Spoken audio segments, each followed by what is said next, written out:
Hi, I'm Rob and this is Gems of War. In this video I'll be going over Arachnaean Weaver in some good detail and explaining why he is such a good troop and showing some cool teams as well. Not just the life and death teams. If you don't have life and death, I'll also be showing a few teams where you don't need life and death. There's an alternative weapon which is absolutely superb in its place and you can get it really easily. So hang around for that because Arachnaean Weaver and life and death is a great combination, but other alternatives are there too and they are equally just as good. Right, now Arachnaean Weaver himself is in the Soul Forge at this exact moment at the time of publishing this video and is half price as well. So go and get him if you haven't got him yet. He's 2,000 diamond, which is crazy. He's a fantastic deal and it may not be repeated. So if you're yet to get him, go get him. Well, not right now. Watch this video first and get him after. You know what I mean. Anyway, Arachnaean Weaver, his spell is to web all enemies, then deal a lot of true damage to the last two enemies, and if an enemy dies, explode 15 gems. Now, to go over these points one at a time, web is a very powerful spell. When you web someone, it reduces their magic to 0. So, let's say for example, Arachnaean Weaver himself could be webbed. My magic at the moment on him is 49, and he deals 54 true damage. But the magic reduced to 0, you effectively knock 49 off that damage. That deal now 54 damage would become 5, which is nothing. That's like made it insignificant, and that's across all people or troops that can be webbed. And that number can go up ever so slightly, but that is the general rule of thumb of how that works.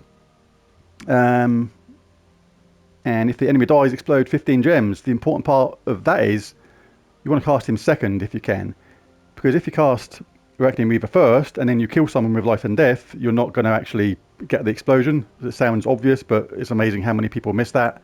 So you cast life and death first if you can, then if they're in the kill zone of that amount of deal true damage of whatever it is to you, then you cast Arachnaean Weaver next and get some kills, explode the board, and hopefully charge these two up again and repeat the process. Right, with King Avalon there, everybody's going to start off with half mana on these. We're going to explode Leprechaun with a load of green at the start and get everybody charged up nice and quickly. And the banners, we want +2 green for that because we've got 3 troops that use green, +1 purple to benefit Life and Death, Weaver and Leprechaun, and -red because we don't care about red. Class, we're going Orb Weaver class because this is the one that gives us the benefit across the board on that 50% mana start. Got a couple of cool traits here. Mana Shield, immunity to Mana Burn, Mana Drain and Mana Steal, really handy. And a 34% chance to summon a giant spider when I take damage, which is quite nifty should we lose someone. Which we shouldn't do because this fight with this team is normally over pretty quickly.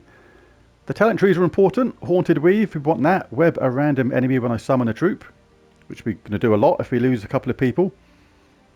Root Trap is really good. Entangle the first enemy at the start so we're safe from skull damage.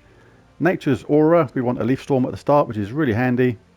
Stealthy, so we cannot be targeted.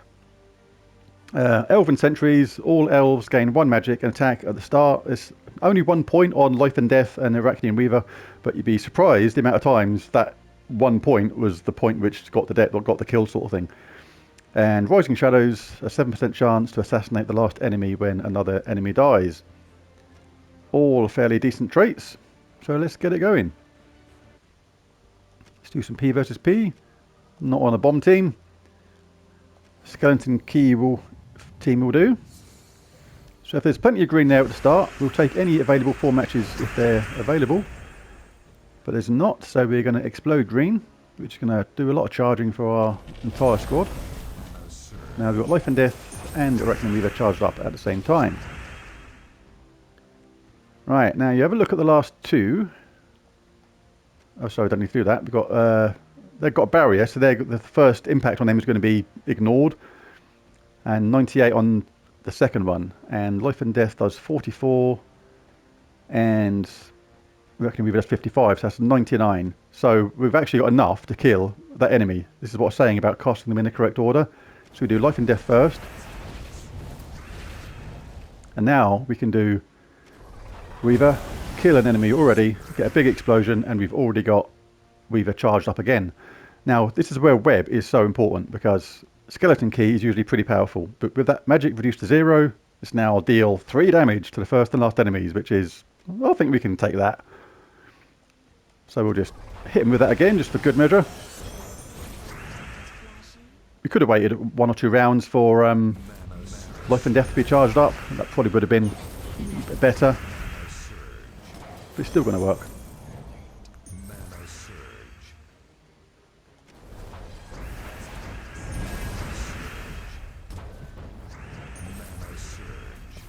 Normally these games are overdone with pretty quickly, but I've got a couple of summons there, which is going to delay it ever so slightly. So let's go for not many of our colours there, unfortunately. We'll take that and the skull whack at the same time. Alright, let's get rid of those last 2. But they got the dragon spawn. Alright, let's get Weaver charged up, and that's going to get rid of that annoying egg, and that will be the game. So yeah, very straightforward, even with all those respawns and stuff like that they got. That was mega straightforward. But what if you don't have life and death? Right, I'll show you another team with Arachnaean Weaver, which is really good, but no life and death required. Remember, if you enjoyed the video, to hit the like and subscribe button, because it really does help. And right, weapon. If you don't have life and death, I would thoroughly recommend Essence of Evil. Absolutely fantastic weapon. Inflicts all negative status effects on an enemy and explodes a whole bunch of their mana colour. Now, the reason this works so well with Arachnaean Weaver is one of the negative effects of Essence of Evil is Fairy Fire, and Fairy Fire adds 50% damage to incoming spells. So when, for example, we do Arachnaean Weaver, which in my case does 54 true damage, that's going to become like 78, 79, something like that. So that's a big difference, and that does really help. So we'll stick with the same team, and the good thing about this is viable for Guild Wars Green Day as well, because everybody's green look. So pretty handy. Let's give this a whirl.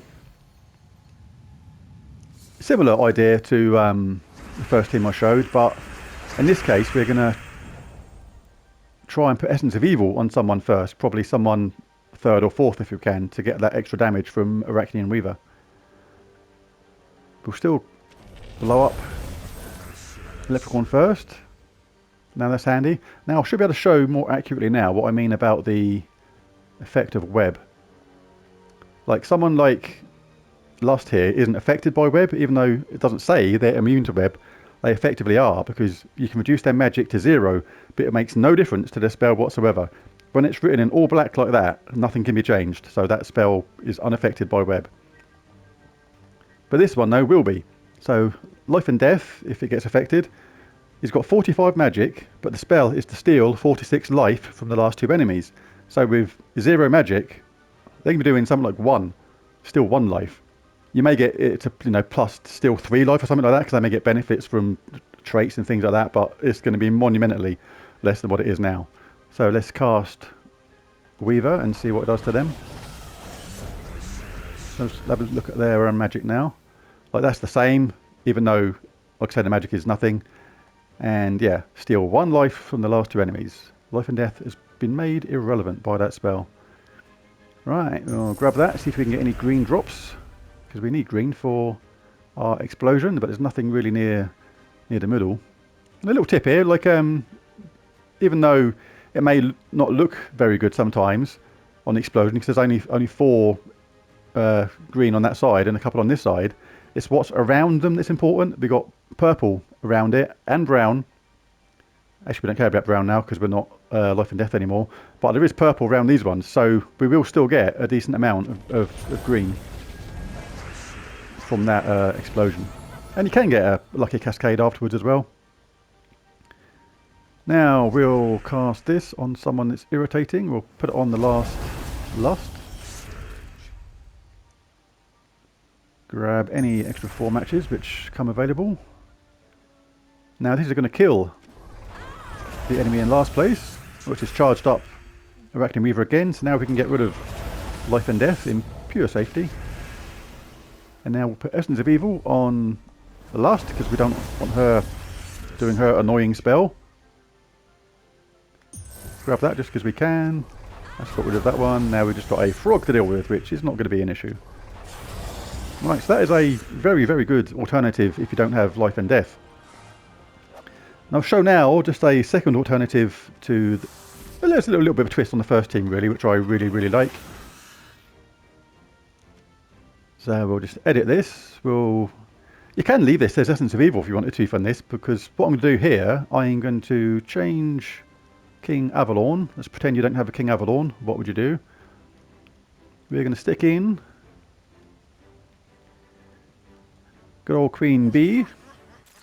Now, what's cool about this, I'll just change the order around there, is it's all green again, so it is good for Guild Wars Day, and you got true damage on both of these in a big way, and a cleanse as well on Queen Beatrix. So this is viable for a green day on Guild Wars, and just a good team all round. It is really powerful, but I will just switch back to Life and Death, because I want to show this team how it works with Life and Death, because this is the best combination of this, because you've got 3 troops now, all that do true damage, which is really, really cool.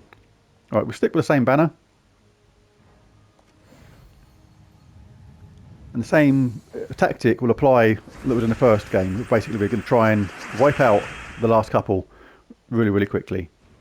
Now, as you can see, they're both empowered, so we've got to worry about red to blue and green to blue. But there's not a lot of them there. There's no real blue to worry about. So it's not a big deal, that one right now. But there's so much green there, we're going to want to explode Leprechaun. This can be a risk because those two are not dangerous at the moment. But when you change the board, it can actually put it in the opponent's favour. But that amount of green there and that amount of yellow is too hard to resist. So you absolutely have to go with that.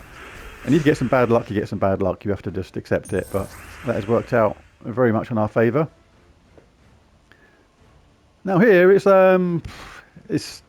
down to how lucky do you feel, really.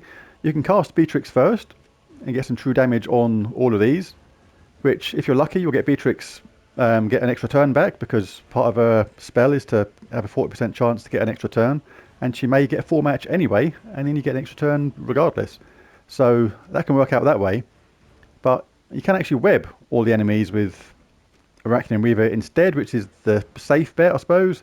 But against these teams, web doesn't actually do a lot, because, like I say, it's the transforming part which is the main threat of that. So for those reasons, I would cast Beatrix, and we did get an extra turn, and we've got a charge as well, and we've got Life and Death charged up, and all these as well now. So by the time we cast Life and Death on the next round after this, they're in death range for Arachnaean Weaver, so we'll do that. Got a big explosion on them. Oh, they've got Zul'Goth ready now, so we hope that Queen Bee does some good stuff. But even if he does kill one of our opponents, we're still going to be one of our opponents, one of our allies. We're still going to be good, and it hasn't mattered anyway, because good old Arachnaean Weaver has done the job there, and that was another super, super easy victory. So there's a video. There's a couple of really good Arachnaean Weaver teams for you to play around with. A couple of them viable for Guild Wars Day as well. So if you found the video useful and helpful, it'd be cool if you liked and subscribed. It really does help. But most of all, thanks for watching, and see you again next time. Bye for now.